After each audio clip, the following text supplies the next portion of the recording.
خطبہ نمبر 212۔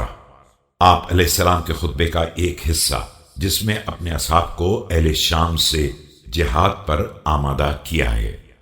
بسم اللہ الرحمن الرحیم۔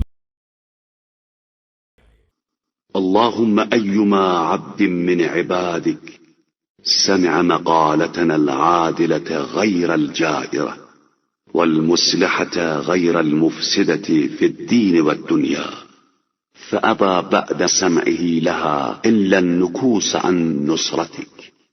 خدایا، تیرے جس بندے نے بھی میری عادلانہ گفتگو جس میں کسی طرح کا ظلم نہیں ہے اور مصلحانہ نصیحت جس میں کسی طرح کا فساد نہیں ہے کو سننے کے بعد بھی تیرے دین کی نصرت سے انحراف کیا، والإبطاء عن إعزاز دينك فإنا نستشهدك عليه يا أكبر الشاهدين شهادة ونستشهد عليه جميع ما أسكنته أرضك وسماواتك ثم أنت بعد المغني عن نصره والآخذ له بذنبه۔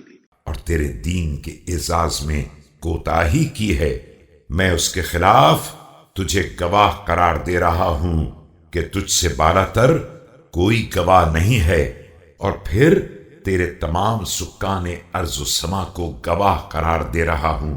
اس کے بعد تو ہر ایک کی مدد سے بے نیاز بھی ہے اور ہر ایک کے گناہ کا مواخذہ کرنے والا بھی ہے۔